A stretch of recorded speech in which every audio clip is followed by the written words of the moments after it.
Bien, ahí tienen ustedes entonces cáncer de próstata. Este es el primer cáncer genitourinario, después viene el cáncer renal, vesical y luego el renal. Este es el más frecuente.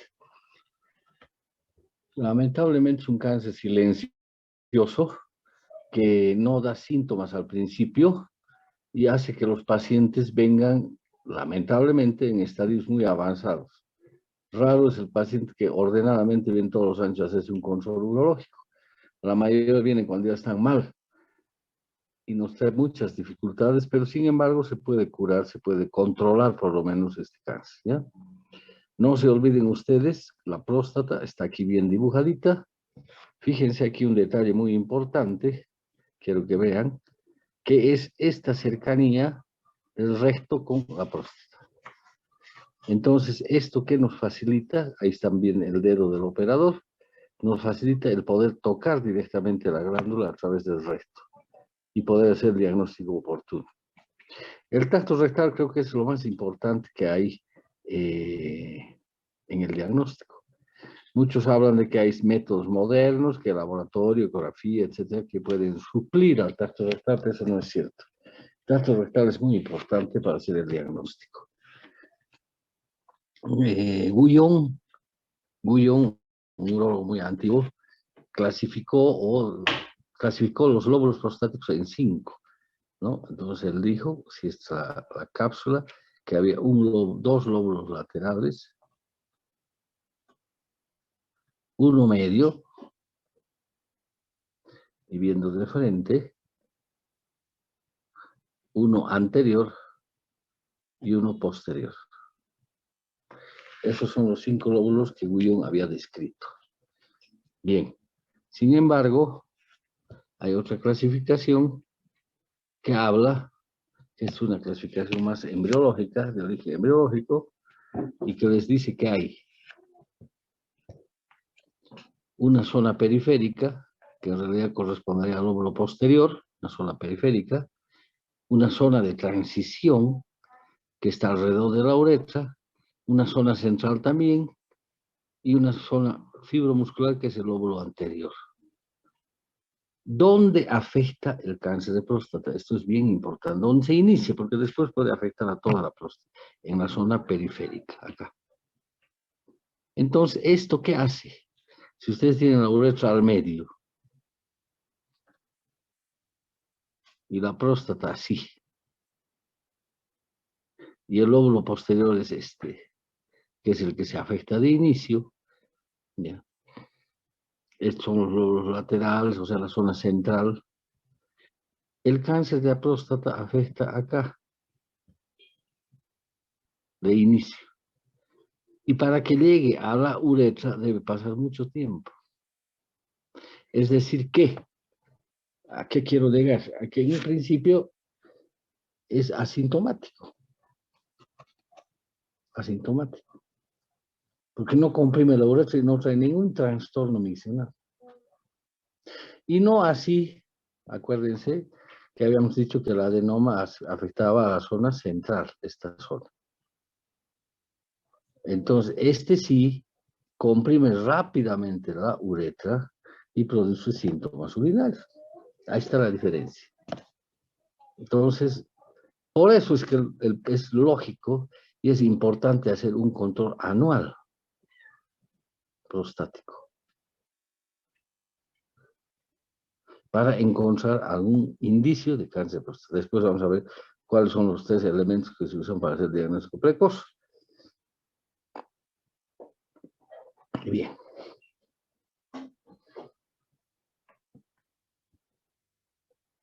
Bueno, lo mismo, ahí tienen ustedes la zona celeste, la zona periférica, y la zona verde, la zona central, que es la que se afecta. El adenoma afecta a la zona verde y el cáncer a la zona azul.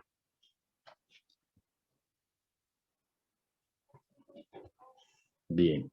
Entonces, aquí está. En el varón ocupa el segundo lugar de cáncer en los varones. ¿Quién ocupa el primer lugar? El primer lugar ocupa ¿quién? A ver, ¿quién sabe?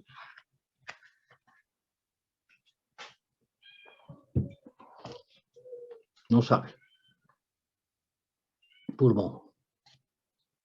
Luego viene cáncer de próstata y luego viene Aquí viene próstata y luego viene el cáncer de colon, en ese orden. Es raro antes de los 50 años. Y lógicamente su frecuencia va aumentando con la edad, de tal forma que se han hecho biopsias en pacientes que han fallecido, autopsias, ¿no? En pacientes que han fallecido de otras causas, y se puede encontrar, se ha podido encontrar en una estadística grande, que el cáncer está latente, o sea, está ya ahí, en el 10% de los casos en la quinta década de la vida, en el 30% en la séptima y en el 80% en la octava. Es decir, aquí, ¿qué les muestra? Que va aumentando conforme el paciente tiene más años. Tienen un 80% de probabilidades de encontrar en un paciente de 80 años o 90. Solamente un 10% en un paciente de 50 o 60. ¿Vean? Entonces, conforme aumenta la edad, aumenta la incidencia. Y un tercio solamente se manifiestan clínicamente, lo que les decía. ¿Por qué? Porque afecta a la zona periférica que no llega a comprimir la uretra y no llega a traer ningún trastorno urinario de principio.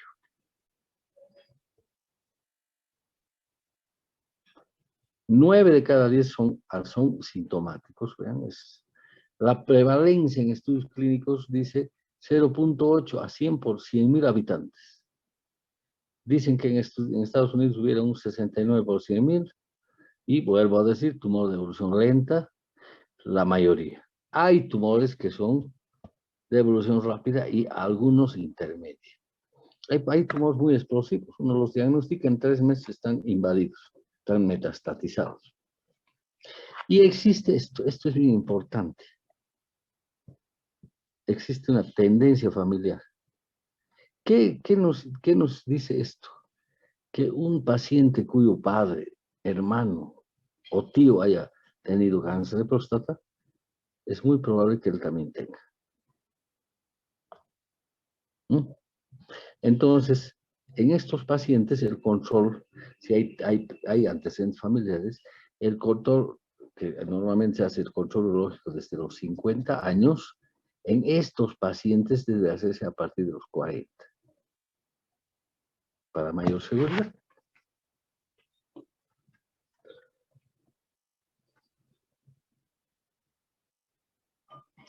Ustedes saben que la etiología en todo cáncer es incierta, no tenemos una etiología determinada. Hay factores genéticos,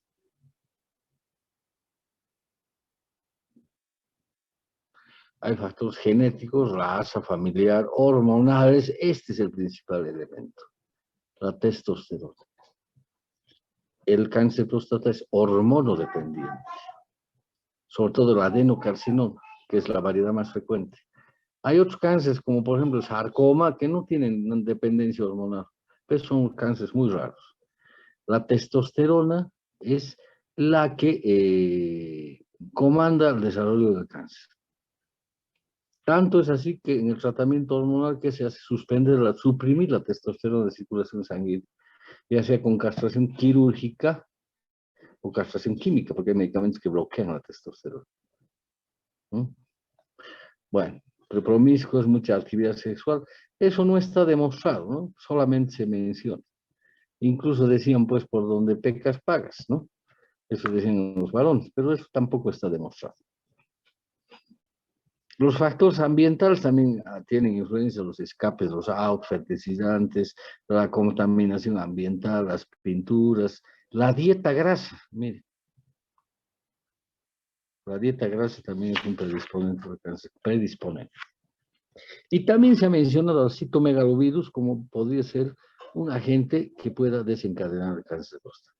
Pero de todo esto, no se olviden esto.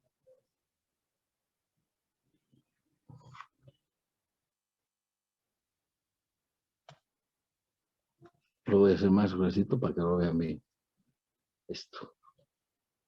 La testosterona.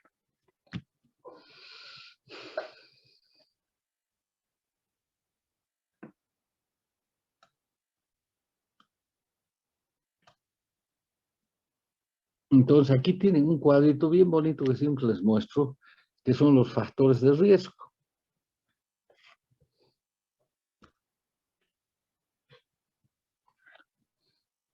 Entonces, la hipófisis elabora los factores liberadores de testosterona. Esos factores van e influyen a nivel testicular y los testículos producen la testosterona que afecta positivamente en desarrollo de cáncer. Factores genéticos, lo que hemos hablado de predisposición familiar, y la dieta alta en grasa. Por otro lado, factor negativo está las vitaminas, selenio y los antioxidantes. Este es un cuadrito interesante para tener más o menos una idea de qué es lo que afecta. Pero en general, y en especial, este es el factor. No se olvide, la testosterona. Demostrado además.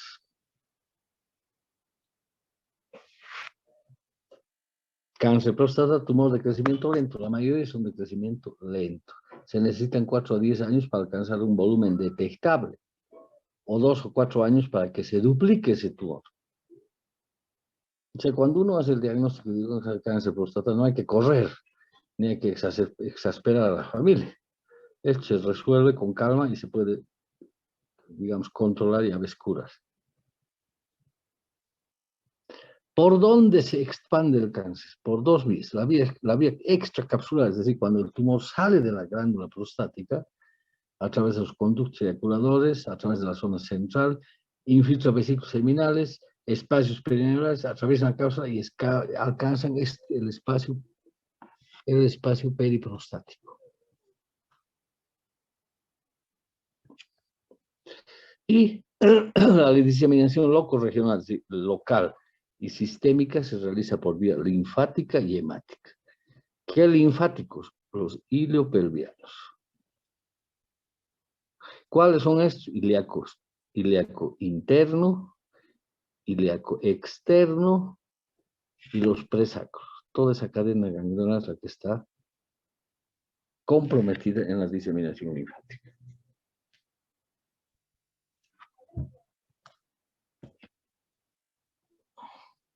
Anatomopatológicamente, esta es la clasificación. Fíjense, hay tumores epiteliales, no epiteliales y miscelánea, que son los cánceres muy, muy, muy raros que yo de verdad, yo nunca he visto. Lo que he visto alguna vez es adenocarcinoma siempre. Muy rara vez de células transicionales o de células escamosas o cáncer indiferencial. Y alguna vez los sarcomas, ya sea rabdo, miosarcoma o leiomiosarcoma o otros sarcomas. Estos son muy agresivos. Estos se incendian rápidamente y matan al paciente rápidamente también. De todos estos, este es la variedad patológica más frecuente. ¿Por qué? Porque la próstata es un órgano glandular, tiene glándulas, por eso es un adenocarcinoma. Bien, entonces cuando vean ustedes una histopatología de un cáncer de próstata, lo más probable que vean es esto, adenocarcinoma. Muy, muy raro el resto que están viendo acá.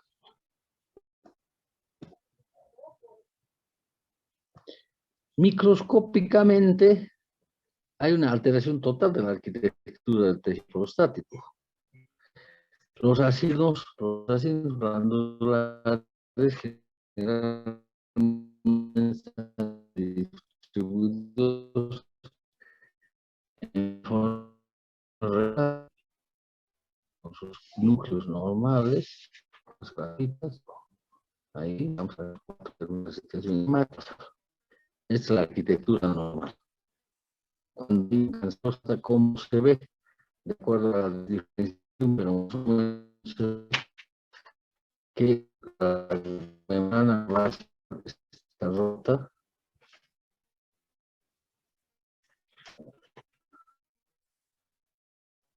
Con un núcleo grande y distribuido con naipes tirados a la mesa así, en forma desordenada. O sea, ahí ustedes pueden decir, el patólogo dice, es un cáncer de próstata. Cuanto más desdiferenciados, más grave. De ahí viene la clasificación de Gleason, que ahora les voy a mencionar. Entonces, células epiteliales, núcleo hipercromático, núcleo de los prominentes y desaparece en la capa basal. Bueno, hasta ahí está. Ahora, aquí viene la clasificación de Gleason. Esto no se han de olvidar. Esto en cualquier informe patológico viene. Gleason va del 1 al 5. Antes se explicaba del 1 al 5, de acuerdo a la diferenciación. O sea, si era un cáncer bien diferenciado, era sucesivamente, y el cáncer 5 es el más indiferenciado, es el más grave, ¿no es cierto? Bien. Ahora, ¿cómo se hace la clasificación de Gleason? Se hace en dos grupos, del 1 al 5 y del 1 al 5. O sea, se clasifica del 1 al 10 en realidad. Del 1 al 10. Entonces se busca el grupo de células con mayor característica similar. Entonces, si vemos que la mayoría de las células es un Gleason 3, entonces le ponemos 3. ¿No es cierto? Del 1 al 5 estoy hablando. Y después vamos a ver las células que en segundo lugar están con mayor diferenciación. Entonces, digamos, es un 4. Entonces, este es un Gleason 7. Cuanto más alto el Gleason, más indiferenciado es el tumor. Es de mayor malignidad, más agresivo y más difícil de controlar. Pero no solamente hay que ver esto, ¿no? Sino cuando el anatomopatólogo informa, hay que ver si hay permeabilidad neural, es decir, si se han metido a la región perineural y periprostática, y si hay infiltración de la glándula y extravasación de la cápsula prostática. Todo esto va a informarse el patólogo. Pero no se olviden el Gleason, bien importante tomar en cuenta. Si ustedes tienen un Gleason de 7, es más o menos indiferenciado. Pero si ustedes tienen un Gleason de 2 más 2, pues un tumor es un tumor bien diferenciado o va a tener buen pronóstico. En cambio, un Gleason de 5 más 5, que hemos tenido alguna vez, un paciente ya muy críticos, que se van a incendiar cualquier hora. Incendiar en el sentido que se van a diseminar, pues, van a producir metástasis. Si han entendido esto, si no, escucho preguntas. Doctor, ¿puede repetir, por favor? ¿Qué cosita quiere que repita?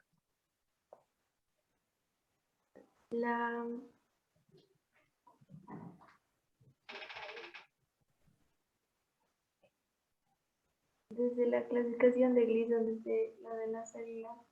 Por eso. El Gleason es el autor que ha creado esto, ¿no es cierto? El Gleason no es nada más que la clasificación de la diferenciación celular.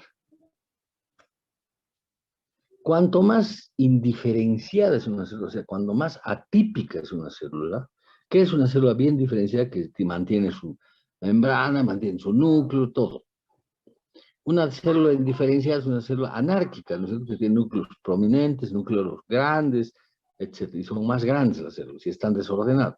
Entonces, cuanto más desorden, más indiferenciación hay, el Gleason es más alto y se clasifica del 1 al 5. 1 es bien diferenciado y 5 es totalmente indiferenciado. Pero ahora hacen la clasificación de Gleason en dos grupos. Ven, a ver, ¿cuáles son las células más? A ver, ven todas las células de 100, el 80% había sido un Gleason 3, ya. Y el 20% había sido un Gleason 4, ¿verdad? Entonces ahí se hace la suma, 3 más 4 y esto es 7. Ahora sí. Sí, ¿O no doctor. sé? Ya, perfecto.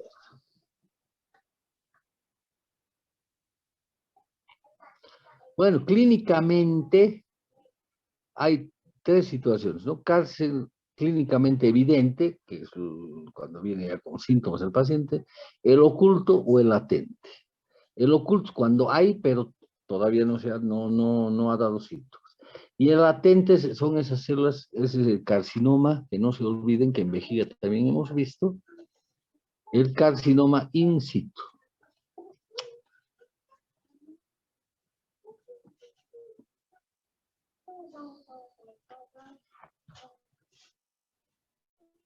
Entonces, clínicamente el cáncer de próstata en etapas tempranas es asintomático. ¿Por qué? Ya les he explicado del principio. porque el tumor se asienta en la zona periférica, en la zona caudal de la glándula y está lejos de comprimir la uretra.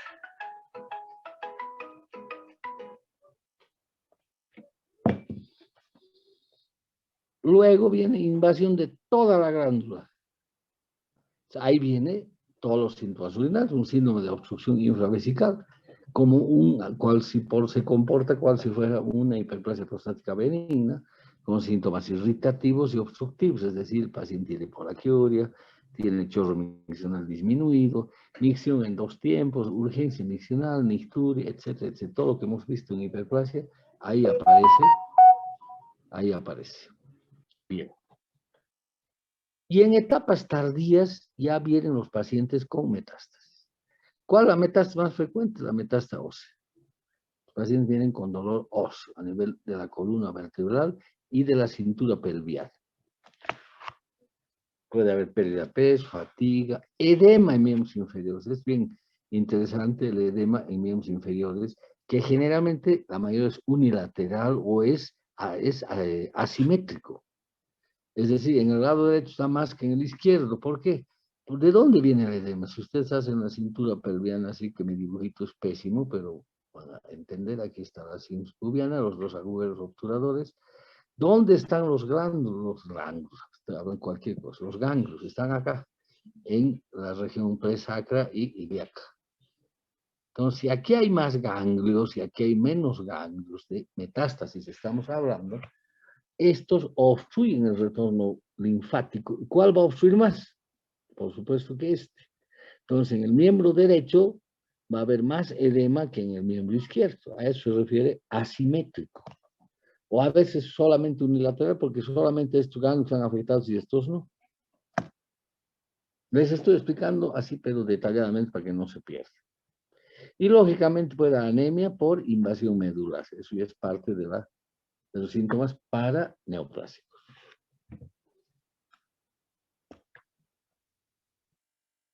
El diagnóstico, entonces, todo paciente de mayor de 50 años que viene a la consulta, eso yo siempre les recalco, no puede irse sin habérsele hecho un tacto rectal.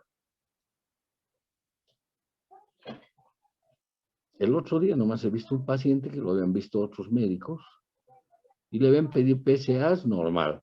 Análisis normal, le han dado tratamiento para hiperplasia porque tenía síntomas, ha vuelto, seguía igual, le han vuelto a dar otra cosa y así lo han tenido un año completo. Cuando ha llegado a mis manos, yo lo he revisado, no le habían hecho tacto rectal. Y cuando yo le he hecho tacto rectal, oh sorpresa, me encontró con un cáncer bien avanzado en la próstata. Y miren, su PSA estaba normal. Su PSA estaba normal. Entonces, un paciente prostático no puede irse sin tacto rectal. Ya hemos hablado de las características del tacto rectal cuando hablamos de hiperplasia. Hay que ver el esfínter, hay que ver la ampolla rectal y hay que tocar la próstata. Y no se olviden ustedes que al tacto rectal la próstata no es con azul, está mal. La próstata normal es blanda. La próstata adenomatosa es fibroelástica. Y la próstata cancerosa es dura. Dura, pétrea, como piedra, o como también dicen leñosa, como una leña. Ahora, cuando ustedes hacen el tacto rectal, es posible que no encuentren un caso muy avanzado, pero pueden encontrar con el tacto rectal un pequeño nódulo sospechoso, que después merecerá biopsia. Y no siempre con el PSA, yo siempre hablo del PSA, que es el antígeno prostático específico, que es una glucoproteína, también hemos visto como tema separado, que se eleva en cáncer de próstata. Pero yo he visto pacientes con PSA normal y con nódulos sospechosos que luego de biopsiados han resultado ser cáncer. Entonces, por eso les digo, ningún paciente de esa edad puede irse sin haberle hecho un tacto rectal. Es un pecado mortal el no haberle hecho. Eso no se han de olvidar.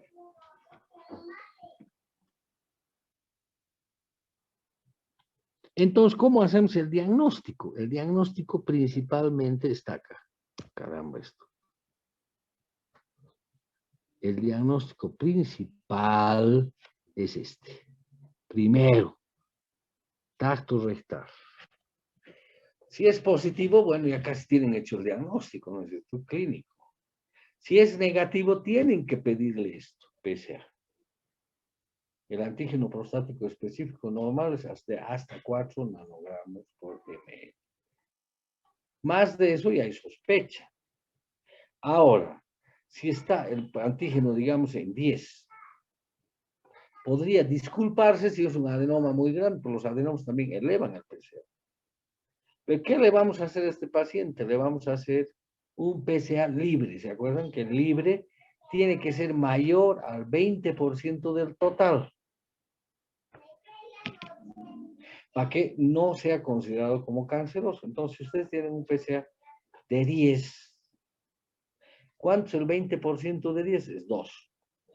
Este paciente, para no ser sospechoso de cáncer, tiene que tener más de 2 nanogramos de PSA libre. Si tiene menos, hay sospecha de cáncer. Ustedes vean los laboratorios, alguna vez yo veo los resultados que mandan, y mandan con escalas, PSA total hasta 4, perfecto. PSA libre hasta, no hay hasta. Todo depende del total. Entonces, el PSA libre, para ser normal, y para no dar sospecha de cáncer prostático, tiene que ser mayor del 20% del total. ¿Comprendido está o no? Sí, doctor. Perfecto. Bien, entonces, borramos esto, volvemos al rojo, tacto, PSA.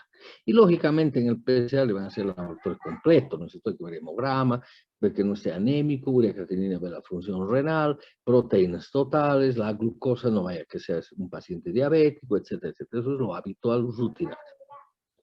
Y además, una ecografía prostática. Y la ecografía prostática en realidad puede que no les va a dar el diagnóstico de próstata. Pero normalmente cuando hacemos una ecografía es una próstata normal, la próstata es homogénea. Un cáncer de próstata les da una próstata heterogénea. Pero no siempre tampoco, ¿no? Ustedes saben que en medicina el médico es como un investigador, reúne pruebas, junta y hace el diagnóstico. Eso no se olvida. 2 más 2 en medicina no es 4, a veces 3. O sea, hay que juntar todo y decir, ¿hay posibilidades o no hay? Y si hay posibilidad de cáncer, hay que hacer lo que viene pronto, es ¿qué cosa hay que hacer para confirmar el diagnóstico? Una biopsia. Una biopsia prostática. Que vamos a ver ahora. Otros estudios que podemos pedir, si ya tenemos el diagnóstico, es una placa de tórax, buscando metástasis, una tomografía polviana para metástasis ganglionares, y un centellograma óseo, que ya hemos visto en práctica, que es muy útil para el diagnóstico de metástasis ósea.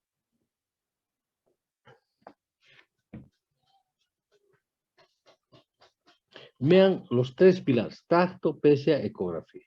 Con eso ustedes han hecho el diagnóstico, como médicos generales han quedado, pero muy elegantes porque han hecho el diagnóstico adecuado.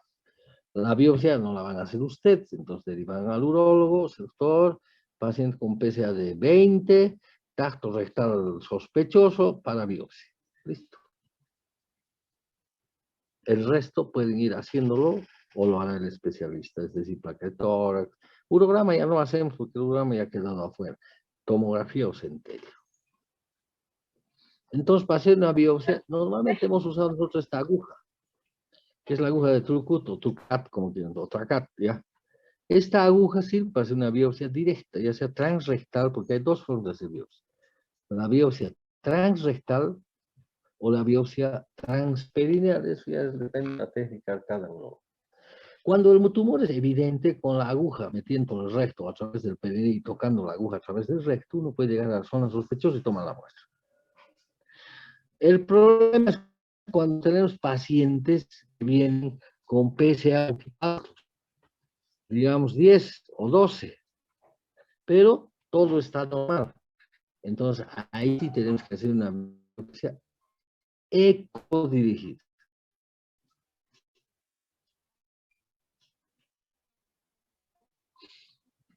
Vamos a ver zonas hipo o hiperecogencia y de ahí vamos a tomar la muestra, un muestreo reglado, 6 muestras de cada lóbulo, 12 en total, y cada muestra en un frasquito aparte.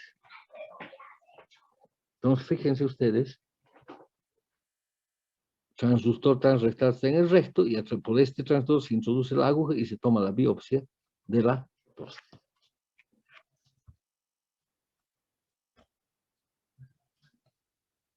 Esta es una ecografía transrectal y esta es una próstata heterogénea. Fíjense ustedes, toda esta es la próstata y hay zonas más oscuras y hay zonas más claras. ¿Ven? No es una zona homogénea, es heterogénea. ¿Entendido? Y esto que están viendo, este redondo aquí, es el recto. Y esos dos puntitos negros son los conductos eyaculadores.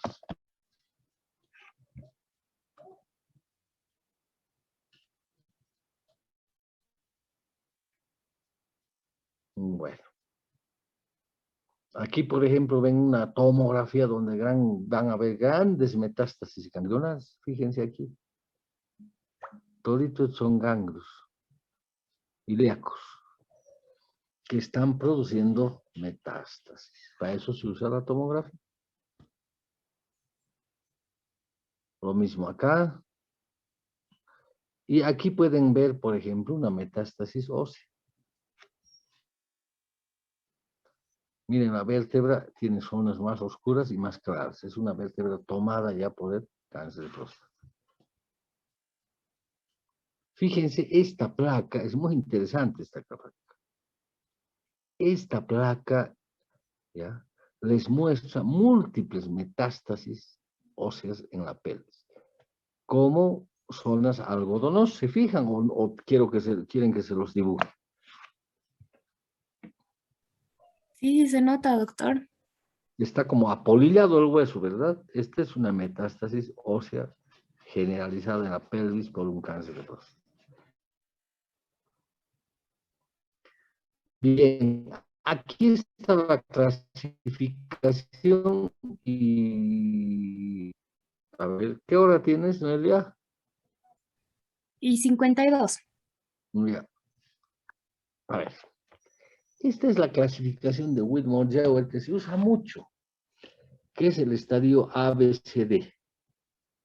Pero también tenemos la clasificación TNM. La clasificación TNM la va a dar su compañero. La clasificación ABCD es muy sencilla y habla de, sin ir a mucho detalle, habla de estadio A, son pacientes con lesión microscópica, es decir, que no se toca el adenoma, no se ve nada. ¿Ya? Puede ser un hallazgo casual. ¿Por qué? Yo lo he operado de próstata, anatomía patológica, y me sale adenocarcinoma de próstata. Este es un estadio A, hallazgo microscópico. O cuando los pacientes no tienen síntomas no clínicamente detectables, tienen un PSA ligeramente elevado, que nos obliga a hacer una biopsia y encontramos un cáncer. Este estadio es el estadio A. Ahora se divide en dos, 1 y 2, focal y multifocal. No es lo mismo un solo foco que un múltiples. Hace poco nomás se operó un señor, de hecho un RTU, y en la muestra, el 5% de la muestra tenía adenocarcinoma. O sea, es unifocal. Esos pacientes hay que controlarlos, hay que tocarlos, porque eso no va a pasar nada. Pero si fuera multifocal o toda la glándula tomada, ya es otro cuento. En cambio, el estadio B ya es macroscópico, es decir, ya se toca. Puede tocarse en un solo lóbulo o afectar a ambos lóbulos de uno o de dos. El estadio C es extracapsular, ya se salió de la cápsula, un nodo de más de 70 gramos o menor de 70 gramos, estadio C1 o C2. Y finalmente el estadio D, que son metástasis a distancia, que pueden ser por marcadores elevados solamente de 0, de 1 si los ganglios ilíacos son los que están tomados, y de 2 cuando hay metástasis a distancia, en pulmón, de donde quieran ustedes.